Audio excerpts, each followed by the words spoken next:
Hello? Rescue hooks to rescue, Mayday! Get ahead, West. Fast, Mayday, what's your location? Get the panel out of here, hurry up! We need radio silence, baby. Water in that 2.5-inch line. 48 inch water in a 2.5-inch line. To the rope, to the rope, to the rope. 35 delivered in, 35 delivered in. Welcome to the Emergency Traffic Podcast. Hello again to the Emergency Traffic Podcast, where we review firefighter and paramedic line of duty deaths to learn from these tragic events. This week, we're on episode number 49. This is an industrial incident that occurred in West Helena, Arkansas in May of 1997. This incident became a significant hazardous materials incident during the post-explosion fire. The script for this episode comes directly from Occupational Health and Safety and Environmental Protection Agency report and an article that I found in My Firefighter Nation. We have done only a few industrial incidents on the podcast so far. Episode 2 from January of 2022, where in Kimberley, British Columbia, Canada, in 2006, 2 paramedics and 2 employees died in a confined space incident. And episode number 14 in July of 2022, where at Kingman, Arizona, a large propane explosion occurred in 1973. And it was a milestone incident in the hazardous materials world. Episode number 15 was published in July of 2022 about Romeo, Illinois, a refinery fire that killed almost a dozen firefighters, industrial firefighters, in 1984. Please join my co-hosts, Denis and Doug, as we get together to review and discuss this tragic incident. Hi there, Denis and Doug. How are you guys doing today? Very good, sir. How are you today? Pretty good. It's rainy and windy here in Alberta. I've been getting the trailer ready to go camping next week, hopefully, and got a motorcycle trip coming up too, so getting ready for summer stuff. It's 19 and sunny. Brilliant. Really, summer finally started. But this being the Maritimes, that could all change next week. Yeah, for sure. It's usually never reliably nice till the last half of June through till October sometime. Yeah. This early in the year, it's potluck. In Alberta, June could be crappy too, so you never know. I remember taking a motorcycle trip when I lived in Calgary, and I went on the Victoria Day weekend, and I was going to ride the Glaciers Parkway. I got as far as the first night and got snowed in for 3 days. Got home late on Victoria Day after driving through the snow and the rain. And nice. No, it wasn't. I love motorcycling. I like it. Yeah. Nice. Saskatchewan River Crossing is where I got stuck in the only hotel for miles. It is the only hotel. There's a one about half an hour or more to the east. But yeah, Saskatchewan River Crossing is a beautiful spot, but probably don't want to be stuck there. Yeah. You ever ridden Goldwing in 10 centimeters of snow? No, Valkyrie, but not that much on the road, just some slush. But no. Yeah. With your favorite co-driver on the back and a long weekend's worth of luggage. Oh no, I wouldn't be able to do that. I would have been killed already. Yeah, yes. She would have pushed me. Well, there was a significant amount of expressions of interest on the way home. I bet. Hey, Doug, how are you? I'm good. I have never ridden any motorcycle on anything, so I have nothing to add there. But yeah, like you said, it's rainy.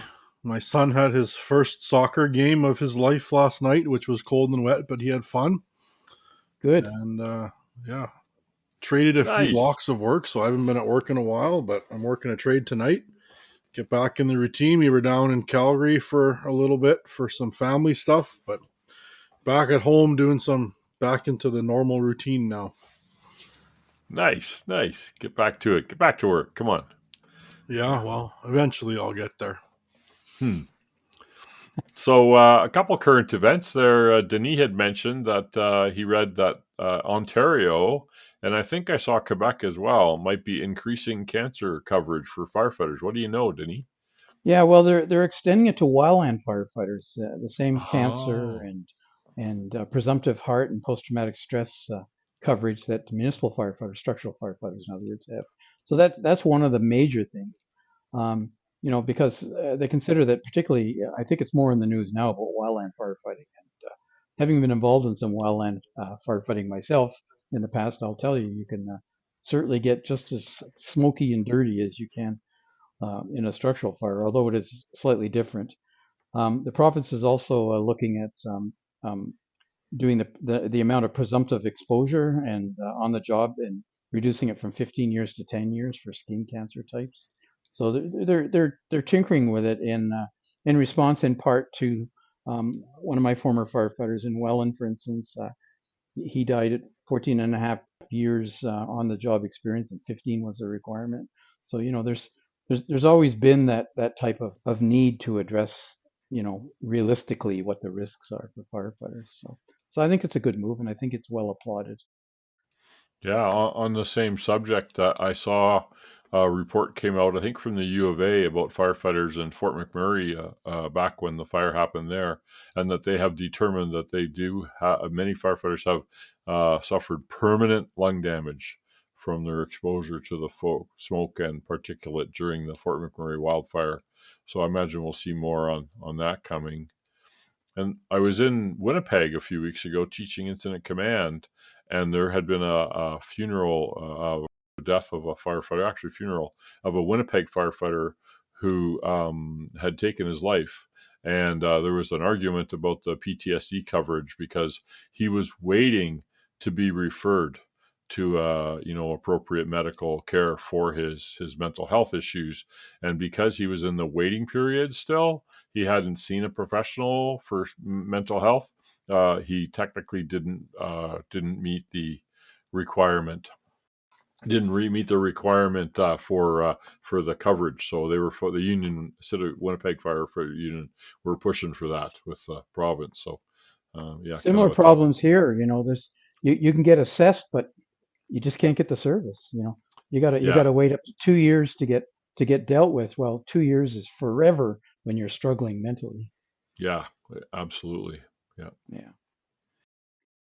I see Alberta here has announced that they've contracted a couple of helicopters from their wildland firefighting helicopter company to with night vision. So they're going to expand their operations to nighttime operations with helicopters for dropping water and stuff like that. So that's I guess that's using technology to try to overcome a problem. So we'll see how that goes. But kind of interesting. STARS here, which is the Shock Trauma Air Rescue Society, has been using night vision forever on their air rescue choppers, but this is new for wildland to have night vision trained and equipped wildfire fighting helicopters.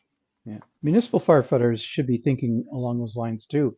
It wasn't that long ago they were talking about using them at motor vehicle accidents, particularly at night. Looking for further victims who might be, have been ejected and stuff. Also valuable, I would suggest, from a point of view of looking for wildland, deep heat and that kind of stuff. Yeah, they used to have a flashlight for wildland firefighters. It looked like a flashlight, but it wasn't. It was a very narrow beam heat detector, and it would emit an audible signal when you pointed it at a hotspot. Yeah, they were great, but I think they'd gone out of business, the company. But yeah, cool. Okay, well, we have a bit of a different incident this week. It's an incident from an industrial plant that occurred in 1997. And this information was taken from the Occupational Health and Safety and EPA, Environmental Protection Agency in the state reports. One of them actually came from My Firefighter Nation, had done a small article on it. And then also the EPA OH&S report is where we got this from. On May 8th in 1997, at approximately 1:15 p.m. Central Daylight Time, a massive explosion and fire occurred at Unit 2 of the Bartolo Packaging Incorporated, BPS, facility located in West Helena, Arkansas. As a result of the explosion and fire, 3 West Helena firefighters were killed. 17 firefighters required medical attention due to heat exhaustion and injuries during the response. The Unit 2 structure was completely destroyed. Hundreds of residents and patients at a local hospital were either evacuated or sheltered in place. The Mississippi River traffic and major roads were closed for approximately 12 hours due to the release of toxic materials from the facility. It went on for quite a long time because they had this fire burning and toxic plume eventing, and it took them a long time to get the situation under control after the explosion. So before we get going too far into the incident itself, we're going to have a short description of the facility. So BPS, which is Bartolo Packaging Incorporated, where the incident occurred, they're a corporation and they have facilities in Helena and West Helena, Arkansas. So Helena and West Helena are on the eastern edge of the state, and Helena borders the Mississippi River, and right across the Mississippi River is the state of Mississippi. Anyway, West Helena facility is located in an industrial park to the south of the town, and it's 3 miles from the central business district of West Helena, Arkansas. The facility is located in a flat area, basically an industrial park, that's used primarily for agricultural purposes. So around this industrial park, it's all farmland. The nearest residential area is located less than 1 mile to the northeast, and the Mississippi River is located approximately 3 miles to the east. So BPS is an agricultural chemicals packaging facility. So they don't do any chemical manufacturing at that facility, but they receive bulk shipments of agricultural chemicals, things like pesticides, insecticides, that kind of stuff. And then they repackage them into smaller and sometimes water-soluble containers. So, that might be distributed to retailers and to farmers and so forth to deal with. So, to use rather. The operation is conducted under contract to chemical manufacturers. And under these contract arrangements, the company contracts BPS with this other company to perform a specific operation. In this case, chemical manufacturers deliver agricultural chemicals to BPS in bulk containers. So those big sacks or totes or whatever they are, it probably changes according to the chemical. And BPS will repackage these chemicals according to the manufacturer's specifications. BPS then ships the products back to a specified location for distribution. So this West Helena facility employed approximately 130 workers. At the time of the incident, there were 65 employees on duty, not all in this building, I don't believe. The facility consisted of 2 production buildings referred to as Unit 1 and Unit 2. This incident occurred in Unit 2. There were 2 satellite buildings and a gel building. So these satellite buildings were behind on the Charlie side of the facility building where this occurred. So they're out the back basically, and they're much smaller than the original building. The production buildings are constructed of corrugated metal with steel reinforcement, so essentially pre-engineered steel buildings.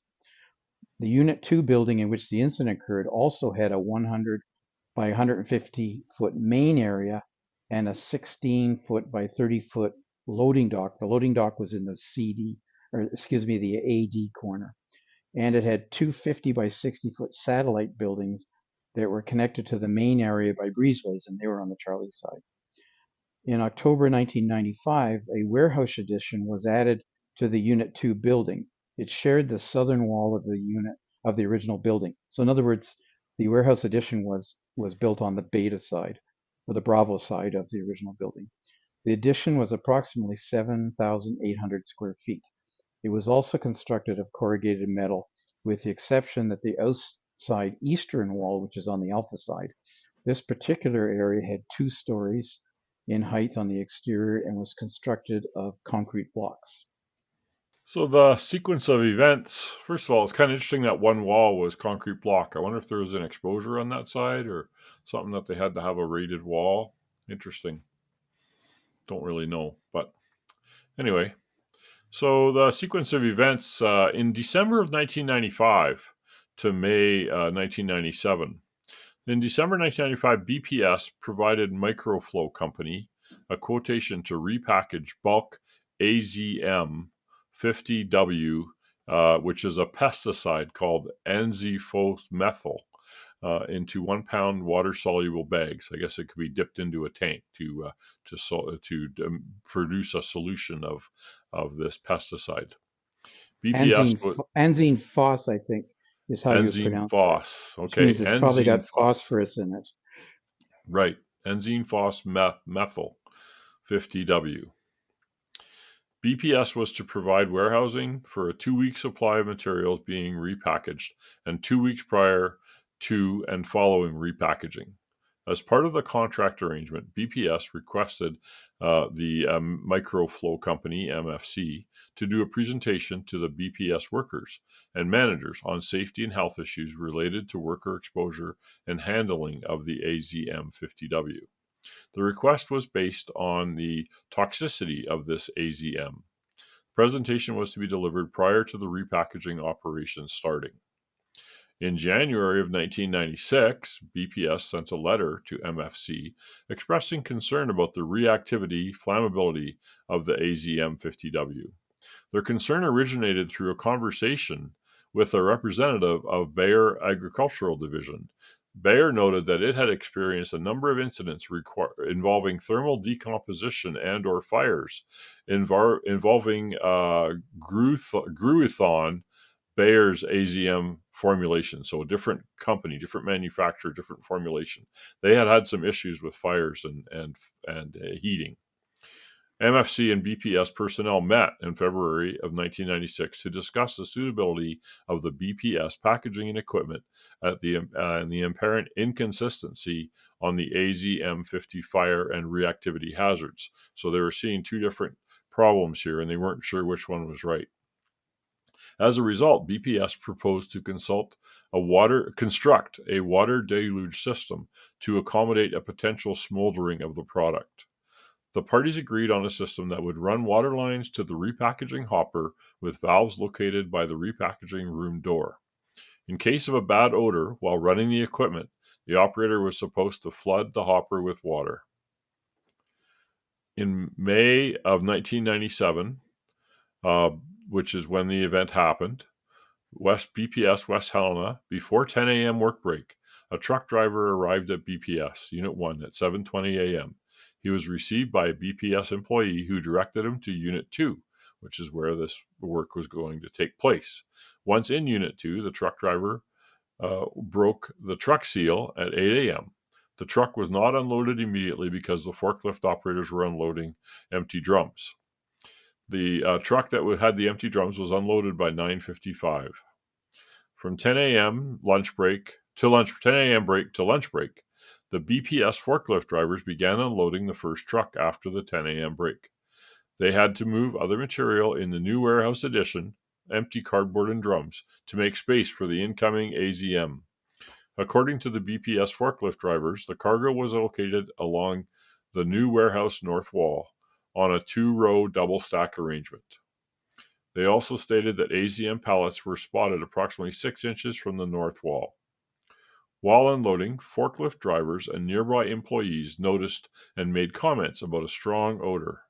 They reported that the AZM in the first truck smelled worse than the AZM in the second truck, and the AZM repackaged at BPS a year earlier, so it smelled stronger than a year before.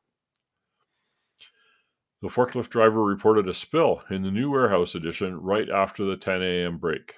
20 to 30 pounds of another product, Alliette Signature, had leaked from a top pallet of a previously batched super stack, which had reopened. The spill reportedly occurred next to the new warehouse addition north wall, near some empty drums on the west side. The BPS waste monitor began to clean up the spill around 11:30 a.m. He used a forklift to move the top pallet of this Alliette and took it to the stretch wrap area. He then took the waste to room 7 for disposal. A second AZM truckload arrived at 11:30, when the first truck only had 2 pallets left to unload. BPS finished unloading the first truck close to lunchtime. The first truck pulled away from the loading dock. Another truck, reportedly carrying cardboard, pulled in and stayed in the loading dock for about 10 minutes. In the meantime, forklift drivers started stacking 2 rows of another product to the north wall of the new warehouse addition. After the cardboard truck pulled out, the second truck pulled into the loading dock. The driver broke the truck seal, but one of the forklift operators told him that the unloading would not begin till after the lunch break. During the lunch break, all work activities, with the exception of the spill cleanup, stopped.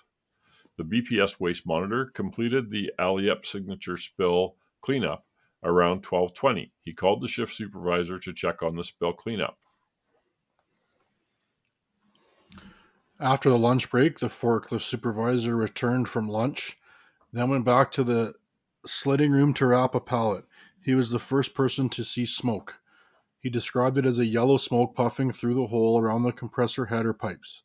He reported that the smoke was coming from the new warehouse addition through the hole forming in the air, not dropping to the floor.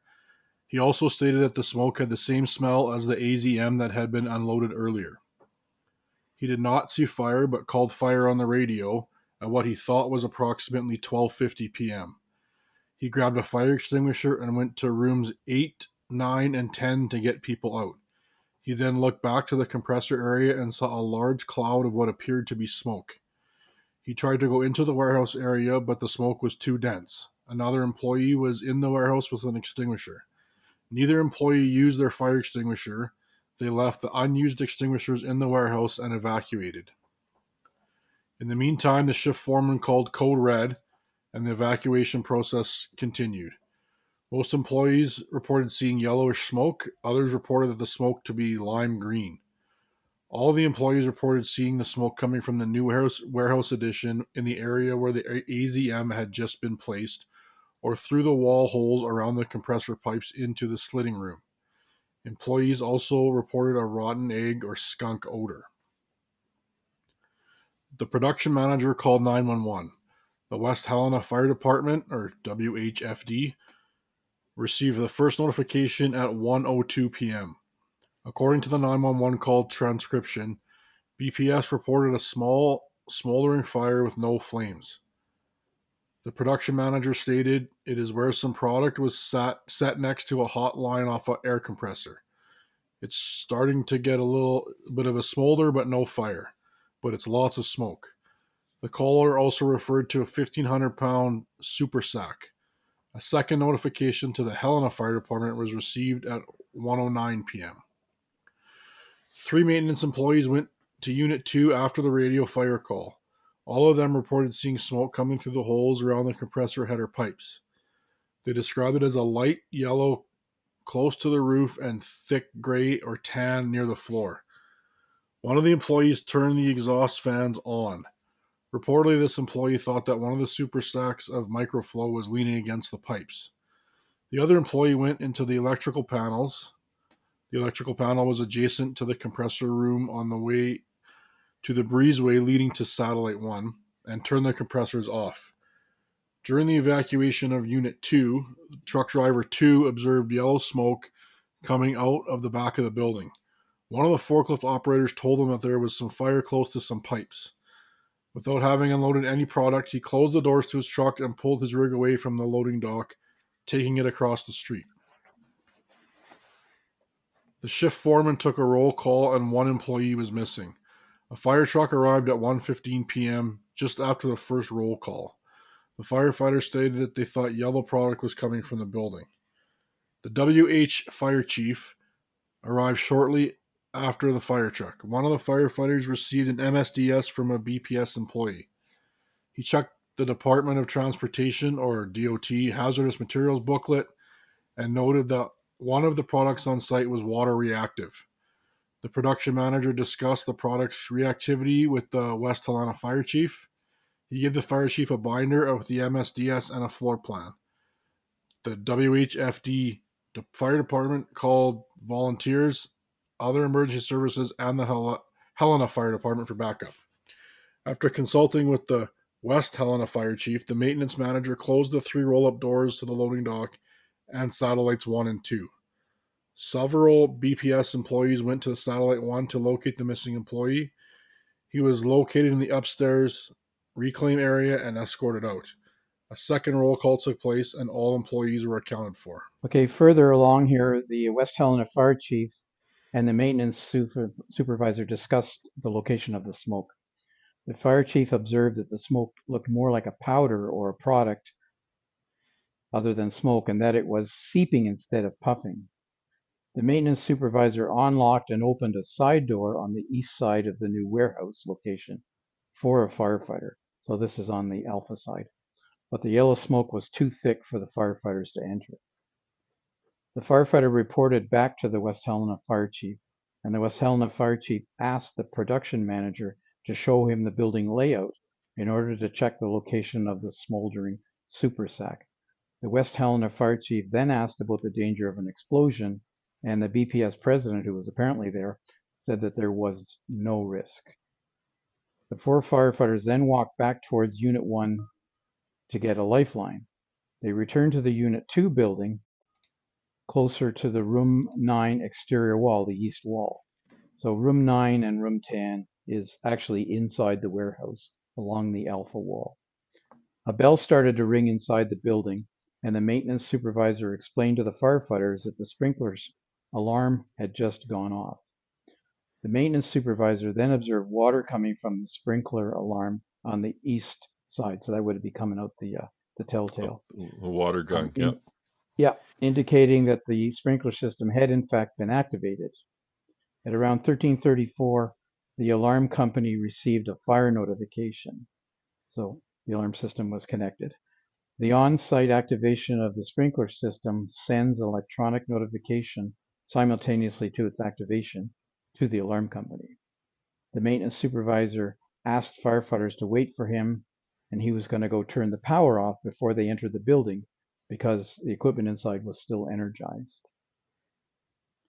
So the maintenance supervisor went to the exterior office door by the north side of the unit, which is on the delta side, to attempt to disconnect the power to the building.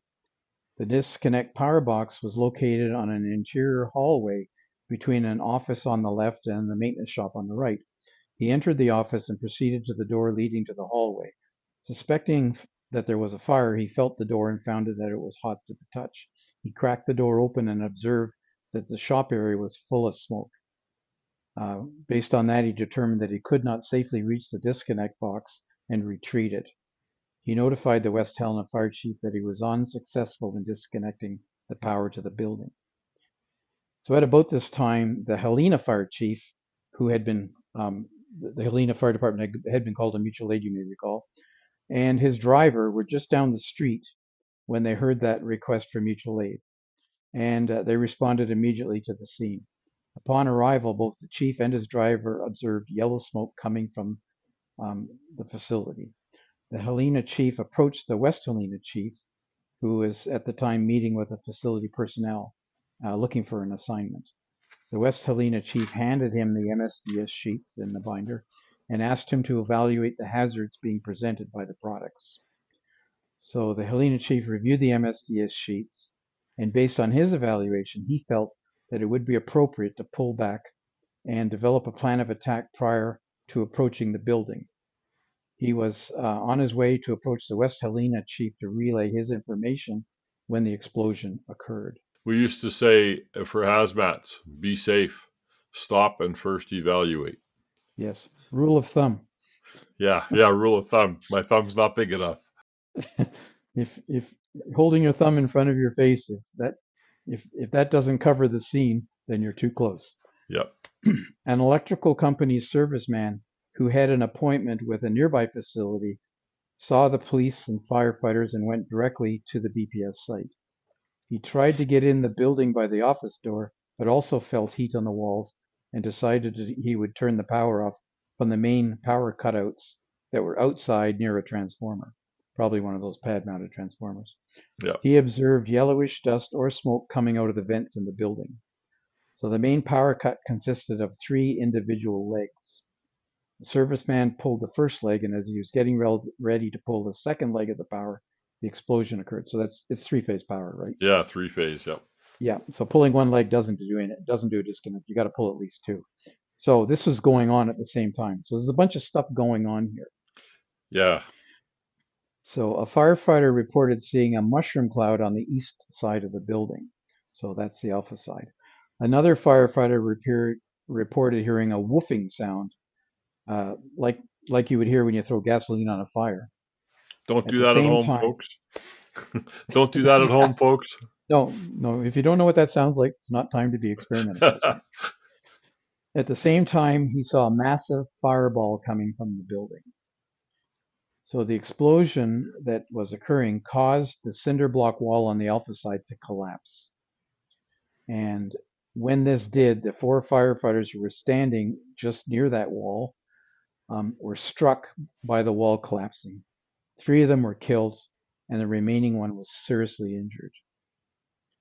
At the time of the explosion, the West Helena Fire Department had received a call from the New Jersey Bartlow packaging chemist. So this is the company's chemist. The firefighter reported that the chemist asked whether the sprinkler system had activated, and then explained to the firefighters that there were 2 different types of chemicals present at the site.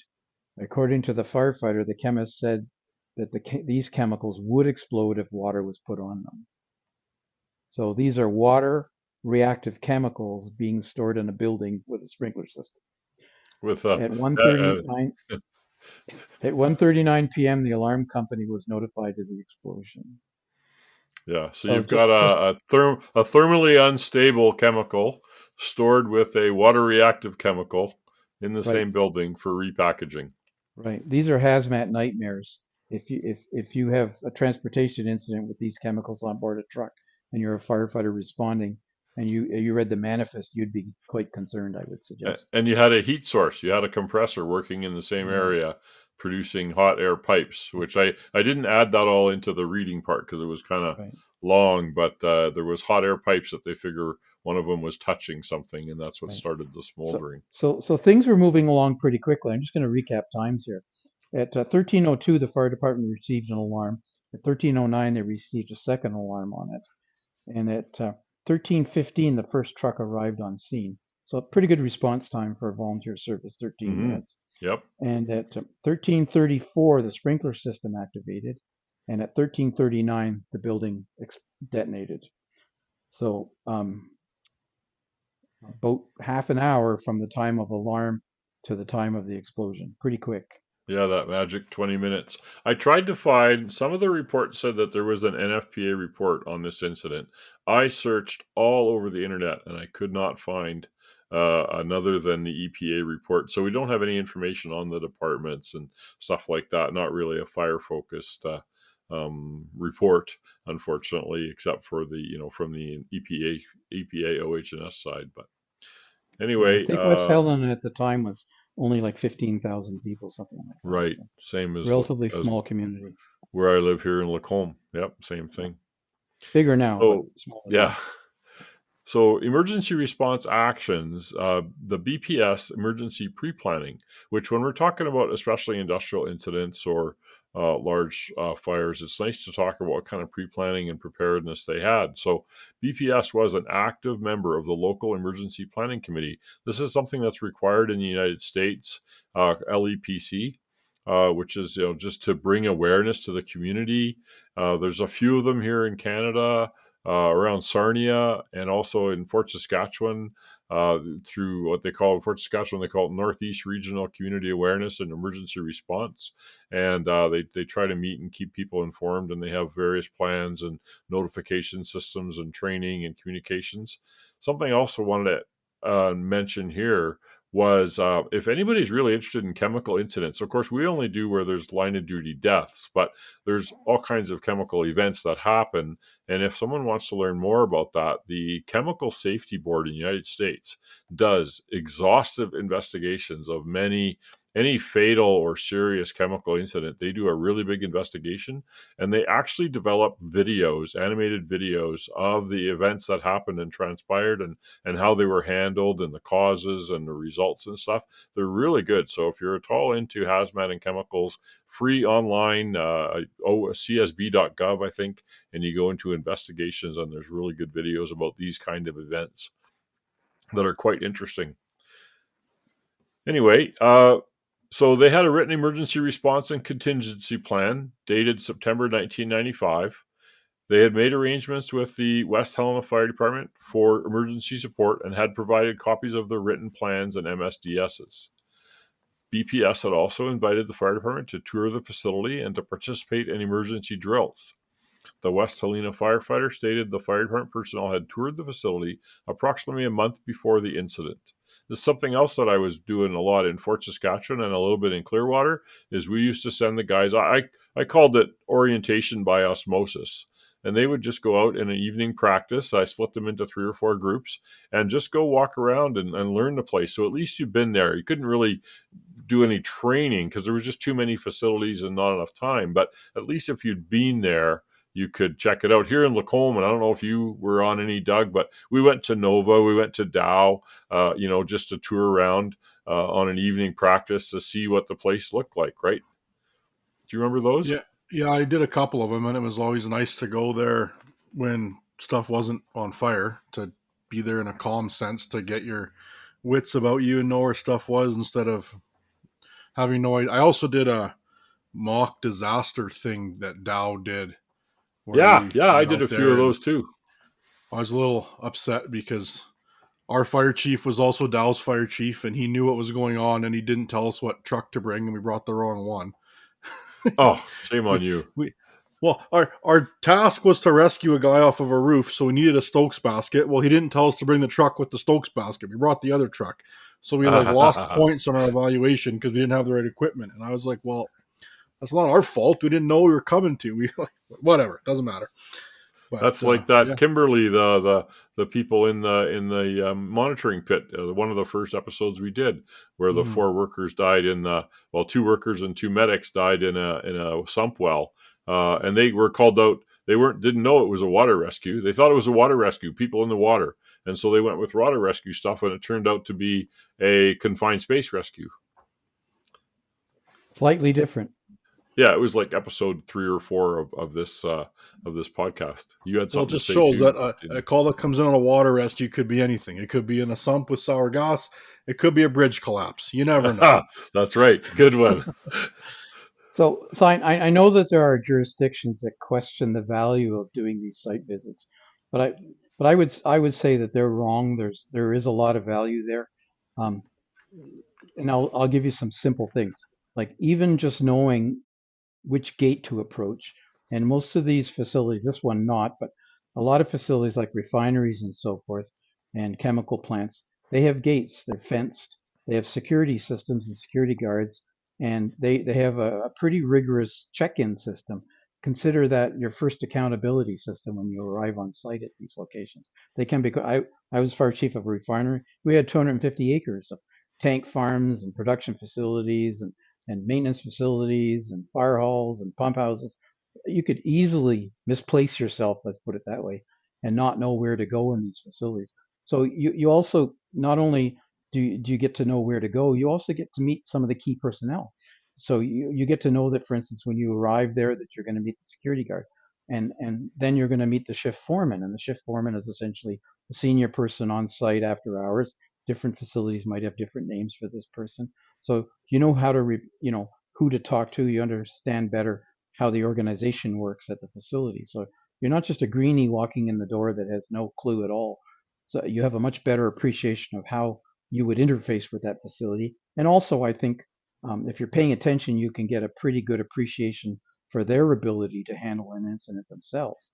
Like, is everywhere you go, in this case, you'll find out a little later about fire extinguishers, but do they have the appropriate fire extinguishers? Do they have a lot of them? Do they have large extinguishers like wheeled extinguishers? Like what have they got in place? Have they got fixed suppression systems? All of these things you can easily and effectively pick up on a site visit, particularly one where you ask questions. So very valuable, extremely valuable. Like Doug says, when you arrive in the middle of the night and you don't know what you're coming for, it's a completely different animal than having an opportunity to find out beforehand. Valuable. Yeah. Don't want to miss those. Something that we had in Fort Saskatchewan, the previous chief, James Clark, who hired me when I went there, he had set up with this Northeast Regional Care, the mutual aid organization. He had set up when the city changed radio systems.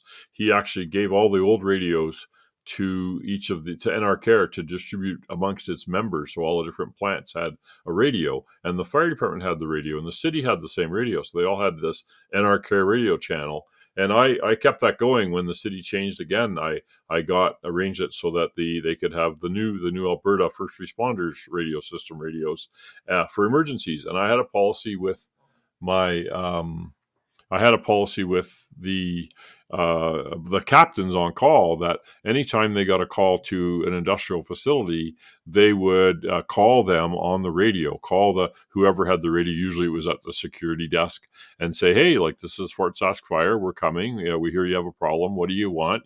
Where do you want us to go? Give us some more information," so that we could establish that link directly between the responding officer and the people in the know at the plant. And that communication is essential. Like you said right at your intro there, Denny, is like, which gate should we come in? What's going on? Is it just a car fire, or is it a car under a building or a truck? Or, you want that information. So having that communication system is critical without having to go through the phone, through dispatch. It just takes too much time.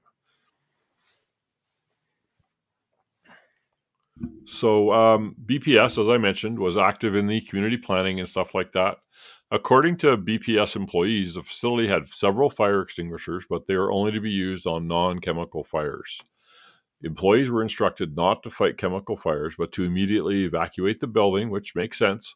Unit 2 building reportedly had a fire alarm system, which was backed up with radios and intercom, which is awesome. They actually have a way to get out. Safety meetings covered evacuation routes. A floor plan showing the evacuation route was posted on the walls. Upon being called to the site, the West Helena fire chief called all volunteers and off-duty personnel.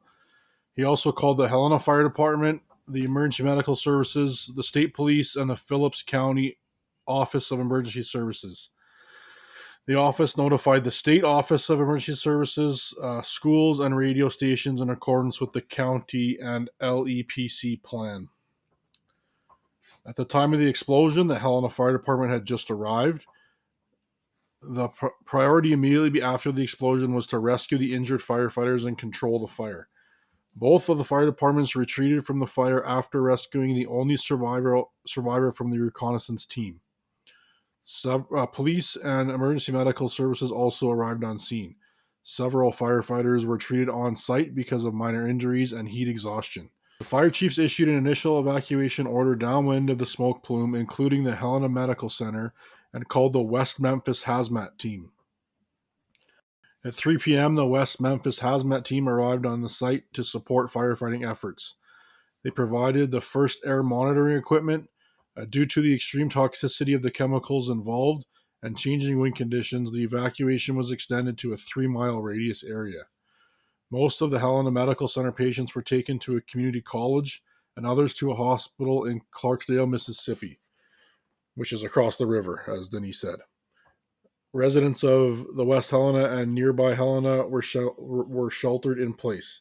A 20-mile section of the Mississippi River was closed to river traffic due to the prevailing winds at the time of the incident. So now we're gonna talk a little bit about actions that occurred under the incident command system. So at 1406, the National Response Center notified the EPA Region 6. EPA would be the Environmental Protection Association. So again, another federal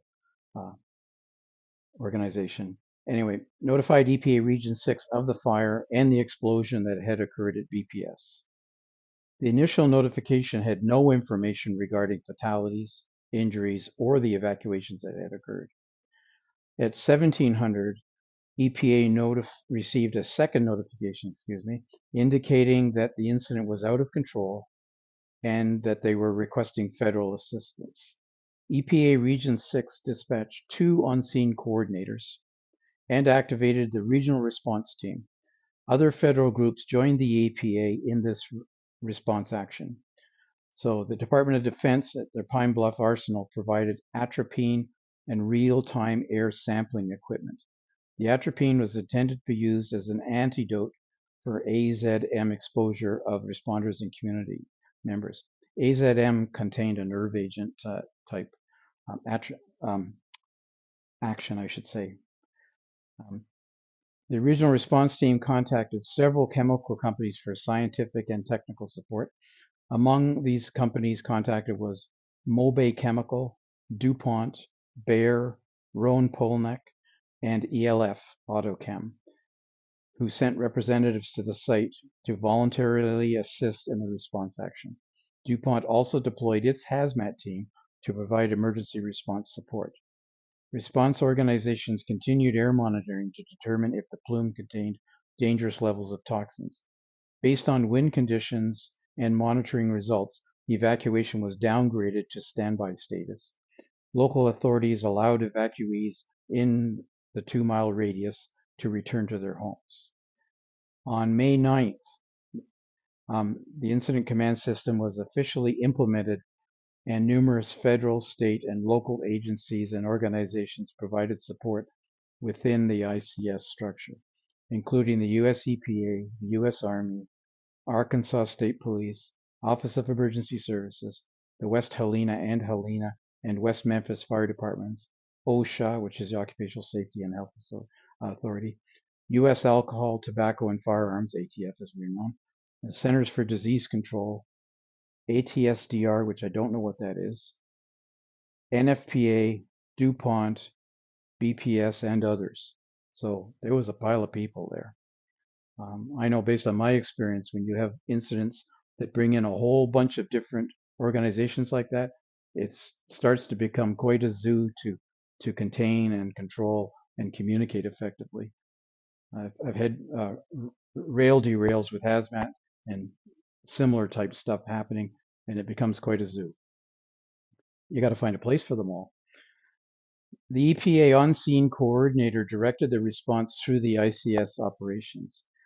As more information regarding the quantity and nature of the chemicals involved in the fire became available, the fire was allowed to burn with minimal active firefighting efforts.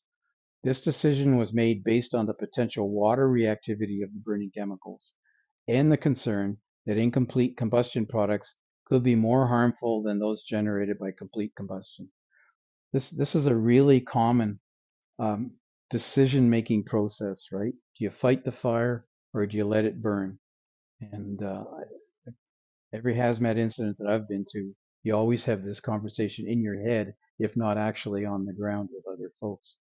I don't know, Paul, if that's been your experience too, but it's you're hoping that complete combustion, a hot fire, in other words, will do a lot to degrade the chemicals. On May 14th, again several days after the incident, MANAB was the primary chemical still burning at the facility. So MANAB, which I'm not familiar with, but it is an air reactive and a water reactive chemical.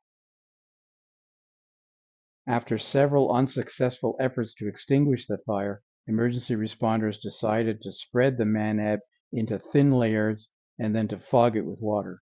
So my thinking is that it just kept recombusting. This strategy was chosen based on information provided by Rhone-Poulenc on a similar incident that had occurred in Brazil previously. All fire zones were extinguished and the site was downgraded from the emergency response. After an inspection on May 15, the Arkansas State Police released the site from its crime scene status. The building where the incident occurred was reportedly fully sprinklered. However, due to the damage, NFPA's fire investigators were unable to approach the building to verify the details. Furthermore, the plans to the building were destroyed in the explosion. The offices were in the same building. The exact cause of the fire and the explosion are unknown at the time of this incident. Based on the NFPA's investigation and analysis of the fire, there were a number of significant factors considered as having contributed to the loss of life and property in this incident. So the findings they came out with from the NFPA perspective on the investigation was an inadequate size up. So even the fire chiefs, like the first fire chief, decided to be close and check out more and see if there was some opportunities to do anything. Whereas the second fire chief from Helena saw the MSDS sheets and said, you know what, maybe we should pull back. And they were in the process of doing that. So that may be a factor. So what would you have done arriving at a scene like this, where you've got very significantly colored smoke coming out of a building, and you know that it's a chemical reaction of some sort because you've been told stuff, and you've got the MSDS book was given to you in your hands.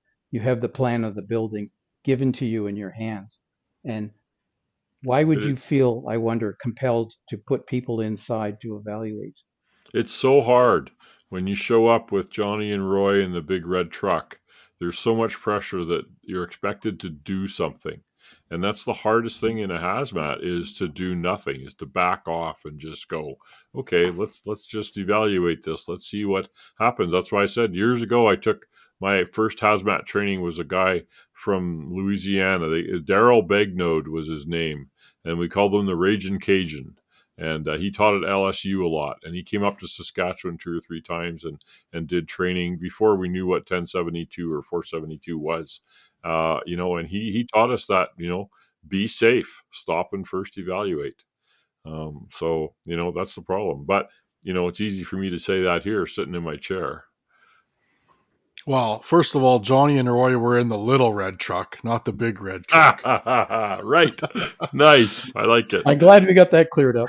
Yeah. But I think one of the biggest problems here is they treated this like a normal fire.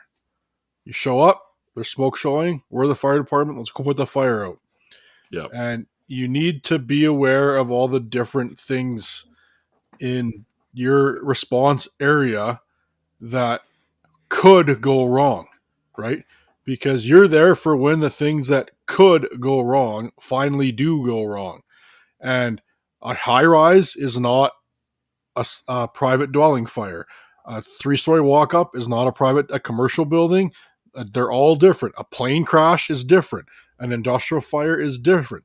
A bridge collapse is different. And you need to treat them all individually different. And in this case, if it's something that's like beyond your scope of knowledge as a 15,000 person volunteer fire department, maybe you just have to say, hang on, boys, let's wait for the city to get here. Let's wait for the hazmat team to get here. We'll contain things. Then we'll come up with a plan and we'll move forward from there.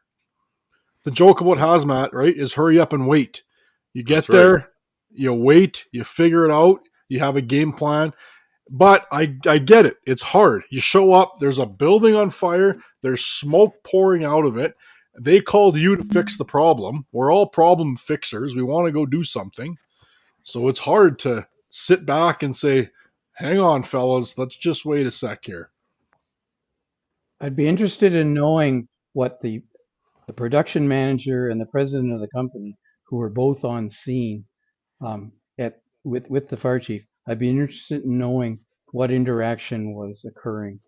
At the time before the explosion happened. I'd be interested in knowing what advice was being provided as to whether they recognized the hazard and or were pushing for action. I don't know what the answer to that is. It said before, and it says it again. BPS management told the West Helena fire chief that AZM would not explode.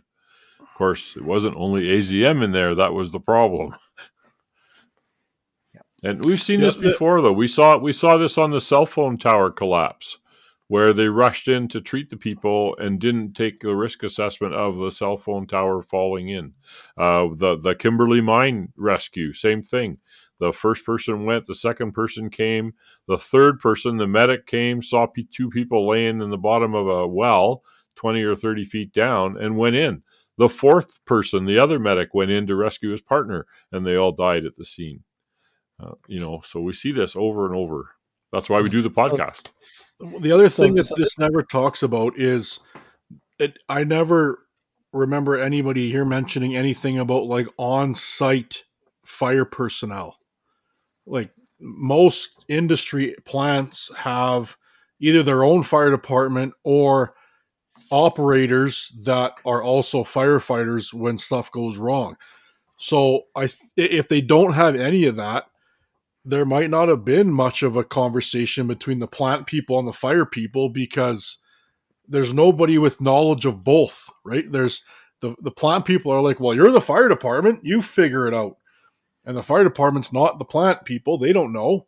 So Yeah. it's Might tough. get some feedback on this, but I find that usually the people that work with the product every day become quite complacent with the risk. Just like you and I go pump gas every day into our car. We're complacent with the risks. Oh, there's some gasoline on the ground. No big deal. It'll evaporate.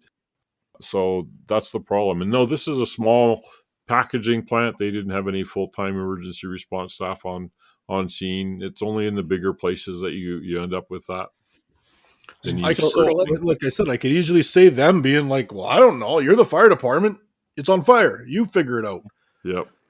so I just looked up this chemical, azenophos methyl, and this is a Wikipedia, and it says so this is what the people working there and the MSDA should have informed. And if I read this, there's no way I would send my folks in there unless they were properly equipped, because it's a broad spectrum insecticide, and it's like other insecticides in its class. It owes its properties and human toxicity to the fact that it uses the same mechanism as a nerve agent, a V series nerve agent. It's classified as extremely hazardous substance. Yeah, Hence why, exactly. the DoD was bringing in atropine. Yep. So, would you go into those chemicals, which are obviously there because you got these banks of clouds of smoke coming out, wearing your bunker gear and an SCBA? I Which is wouldn't. why we're doing this podcast. Even though I didn't I, have a good summary of it, I thought we should talk about it. I'd be looking for my Gumby suit, frankly, Yep. and my entire team behind me. I really would. But first, I'd be asking the question, why am I going in there? Yeah. Do I need to put this out? Can I let it go? Yep. The other So instance was delayed alarm, because even though it was quick, it was 10 or 15 minutes to get there. So, and of course, very typical with industrial plants is, let's go check it out first. Let's go find the fire. Let's go see how big it is. And then we'll phone the fire department. I remember out in Clearwater County when I was deputy fire chief out there, one of the big lumber plants out in the country, like half an hour from the town. They had their own on-seat fire department. They had operators. They had lots of fires because it was a lumber mill. And I told them, I said, guys, don't hesitate. Call early, because we've got 30 minutes to drive. I said, it's only diesel fuel. It doesn't matter if you turn us around. You got it underhandled. You're good. You don't want our help. Turn us around. But to try to get plants to call right away, hey, One Meridian Plaza, same thing. Right? The alarm said they had a fire. We got to go check it out first. And oh, yeah, right. The guy almost died in the elevator. It happens so often. So another big factor. I would say that the bigger plants that actually have their own fire brigades are even more prone to delayed alarms to the local authorities, Yes. because the number of times that those incidents get beyond the capability of the plant fire brigade is practically negligible. But as you determined in the Union Oil episode that you guys did, it can get beyond the capability of the industrial fire brigade to handle, particularly during off hours. And generally speaking, I would say that the attitude towards the local municipal forces is that they have no clue what they're dealing with, so why call them? And Yeah. really, Yeah. that's self-perpetuating. There was the Chemical Safety Board did an excellent video on the Husky oil fire 2-3 years ago down in, I don't know, Michigan or something. And the fire wiped out the monitors, the controls for the automatic monitors to flow water to protect the tank farm. And they had to get more resources in there to put the fire out. So again, delayed alarm and the ignition of material was the next item in here that it said, is that delay, the material igniting, and of course the water affecting the water reactive material. So they had water here for the pesticide, but they also had water reactive material that was going to spontaneously combust as soon as it got wet. The sprinkler system went on, and guess what happened? The thing I want to mention about the delayed alarm part, though, is this report wasn't written from like a firefighter point of view. Right. There's not anything we can do about a delayed alarm other than Education. be cognizant that it's been a while since this event happened till when we got notified. And like Denise said, it could have been even longer than we think, because if there's on-site people there, they might have tried to go do stuff already and then got overwhelmed and then phoned the fire department. And then who knows how far away from your fire hall the plant is. The ones by where we were, Paul, I mean, it's a 25-30 minute drive in a fire truck to get there. And then who knows what they're going to, I mean, if they want to give you a quick, like, orientation of the site before they let you in, I mean, it could be 45 minutes, an hour before you're even doing anything. And, but it's new to you. You're all gung ho. Let's go, because that's what we do. But there's nothing we can do as the fire department or at the firefighter level. I mean, to do anything about a delayed alarm other than be aware that it's there. Fire chiefs can go have meetings and say, hey, when something happens, call us right away. Don't delay. We're much happier to come halfway and turn around and go home than come here half an hour too late. But which may not be true for everybody. They might get annoyed by that, but we can all do that, because next time you're out camping or water skiing or hunting or fishing or do whatever you like to do in your off time, and you happen to be doing it with a plant brigade firefighter, that's the time to encourage him to, hey, by the way, share with the guys. Don't hesitate. It's only diesel fuel. We're here anyway. Even part-time on call, it's minimal. So call us. You can always turn us around if it turns out to be nothing and you guys are going back to the station. But actually, I think there's another aspect to delayed alarm that we should probably examine, and that is they started to unload this truck at 10 in the morning, and when they started to unload this truck, this material had come in these pallets with these super sacks, I think you've all seen them.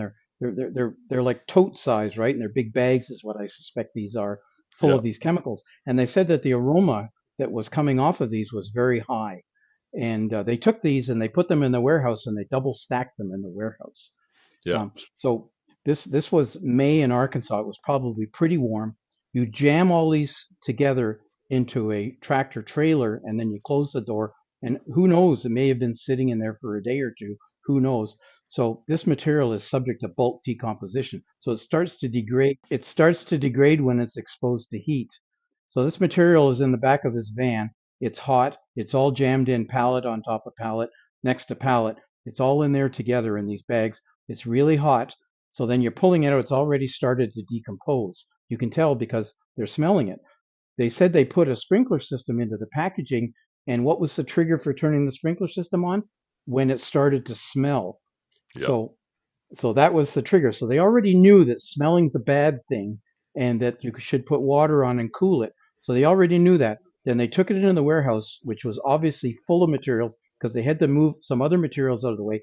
And then they jammed these things along the north wall, double stacked them, and so if you'd have kept brought them off heating. the truck, right? They didn't have a plan for this. If you'd have brought them off the truck and they were hot and decomposing, the best thing to do would have been to set them a foot or two apart so that they had an opportunity to cool. Yes. And if anything was going to be a problem, that it didn't cascade from one to the other. But they did the exact opposite of that. They jammed them in together, double stacked all together along the wall, and happened to get them near a heat source, which was the compressor room piping at the time. So they did everything probably the opposite of how that should have been regarded, which means that nobody really understood what they were dealing with here, despite the fact that they'd handled this chemical once before. But I get the impression that they did a batch of this a year ago, and this was the start of a new batch. So maybe what was missing here was a sit down with the staff to go through the hazards again and to make sure that they had a plan for actions. So when they say delayed alarm here, they may be referring to the fire department as being delayed on this alarm, which it certainly was, because it was 12:40 something when they noticed the smoke, and the alarm went in around 13:02, something like that. So there's about, I don't know, 15, 20 minutes delayed there. But I think the real delay started at 10 o'clock in the morning when they opened the back doors and went, wow, this stuff is off. It's starting to degrade. It's overheated. There's a problem. I think if it had been me, I would have unloaded that truck and put the pallets in the middle of the yard away from anything else. That's in retrospect.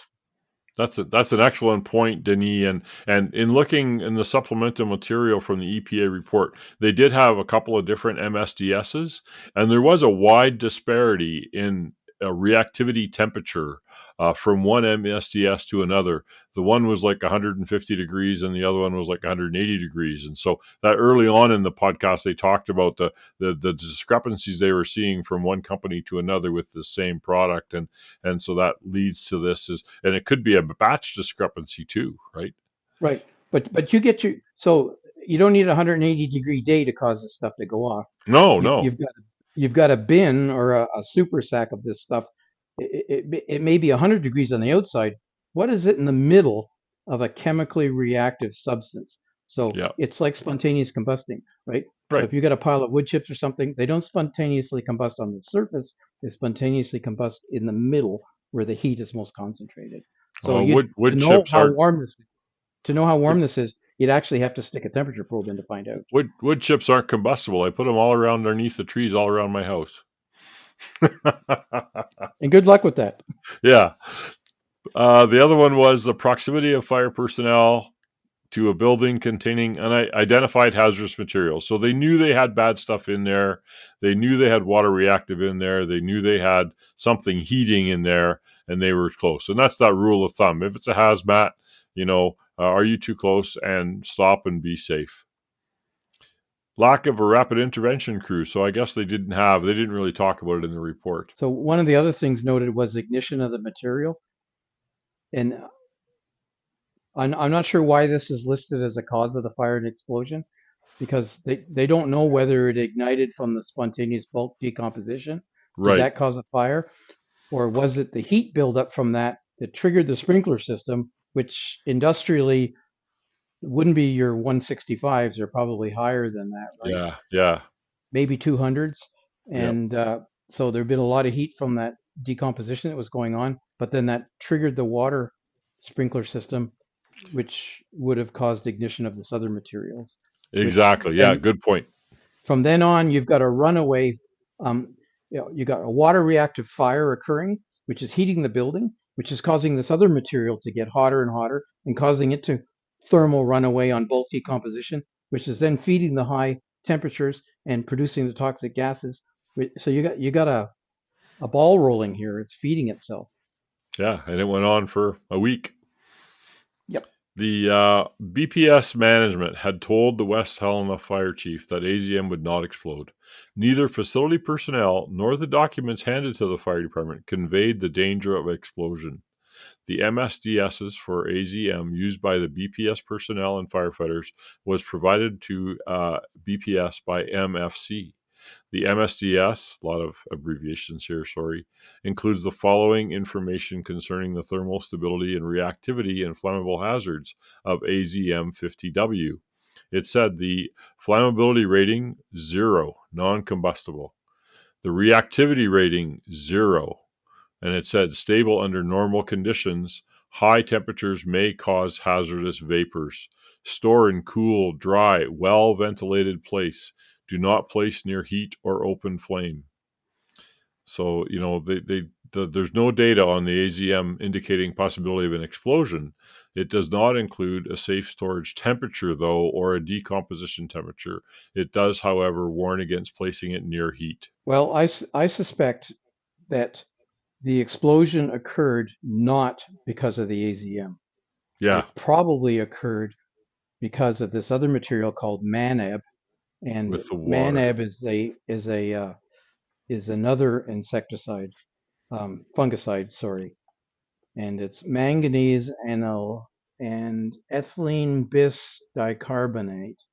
So chances are very good that this is releasing a organic vapor, and probably that's where the explosion came from, is after the sprinkler system turned on and the manab, which is water reactive, and a lot of water reactive organic based chemicals will produce things like hydrogen and other flammable vapors. Chances are pretty good that's where the explosive vapors came from. And we also don't know if the smoke coming off of the AZM was also more dust-like, and maybe you had a contributory because you had these particles, perhaps like smoke, that Yeah, maybe it's said a even couple things. times that it was more like a powder than a smoke. Right, Yeah. right. Like you take an iron bar, that's certainly not combustible, but you make steel wool out of it or other fine particles, and you aerate it. Um, you know, it's going to explode. So, most of these tests and MSDSs are refer to the material in its more native form, how it's stored, how it's used, not necessarily how it might be under a fire condition caused by something else. Kind of like aluminum covered polystyrene panels, In the Yeah. test bench, they might pass the flammability test, but on the side of a building, they don't. Which I was going to mention that video that one of our guys found this week. I'll put a link to it on our thing. It's called "The Fires That Foretold Grenfell," a BBC documentary. And I just read that book about "Show Me the Bodies," how we let Grenfell happen. So I was watching some of that this morning. But yeah, the MSDS is in a certain controlled condition. As soon as you change some of those conditions, the reactivity is totally different. Doug, any last thoughts from the on the shift municipal firefighter protecting our city right now? Well, I mean, reading this information from this MSDS, I can understand a little bit more why they didn't just stand back and wait. I mean, it basically says it's not that big of a problem. Yeah, it was But the other products that reacted. Yeah. yeah, I guess as a municipal guy, just be aware of industrial stuff, that it's different than what you're used to. And if you ever have to go to it, think about it first. Don't just treat it like a normal structure fire and rush in there and use all the same tactics. It's a very different animal. Back to residential tactics at a non-residential fire. I mean, the last episode I did with Zach there, the one in Houston, right for the nightclub, and they walk in with 1.75 inches or 1.5 inches, and guess what happens, right? It's just too much fire for what they're fighting. So I never saw a single mention in this report about anybody dialing up Chemtrek. And I'm really surprised at that because it's always recommended, even if you think you know everything there is to Mm-hmm. know about what you see in front of you, if you've got more than one chemical involved, you've got the potential for interactions. And it's just like taking medications yourself, right? Each medication is perfect. You put them together and you're dead, man, or seriously injured. So you want somebody who's got some understanding of that, and was always one of your go-to moves on arriving. You did your arrival, you did your rule of thumb and says we're a little too close, we're going to back up a little bit, and then you called Chemtrek, or here in Canada it's Canutech, and you gave them a list of all the chemicals that were there or potentially there, and you had a conversation with them about what with what under what conditions is going to go very bad, and you have that conversation, and they've got experience because they're connected to every incident that they've got records of all across the country, and they're tied into chemists and they're tied into all kinds of other people. Now they had a lot of chemists and other folks from industry involved in this particular incident, but they That didn't was have them involved soon enough. That Yeah. was after, and I think the concern at this time was more about um, is there a concern about a wider incident as opposed to the specific incident, and how do we mitigate, the wider, the evacuation, the pollution, the ongoing, that kind of thing, on the mitigation side of things. But I don't think anybody helped prevent this incident. But they had the company chemist on the phone just before the explosion, and he said, "Yeah, that you could explode here." He had given that advice, but it was too late. So, But the like you chemist, say, Chemtrack might have been quicker. yeah, I mean, the company chemist was not at the plant, may Yeah, not have known it was in the warehouse. yeah, exactly. Good. Thanks everyone for listening to another emergency traffic podcast. We appreciate your interest and hope you find them interesting and informative. Maybe it'll help you at the next call. Continue to keep giving us a star or a thumbs up on the app that you use to listen. They help the algorithms for people to find us and learn about our podcast. And you can follow us on our social media feeds as well. So let's be safe out there. Know your fire district. Be safe. Stay low and go Oilers. Oh, right. That's one of your favorite teams, right? One of them, yeah, one of them.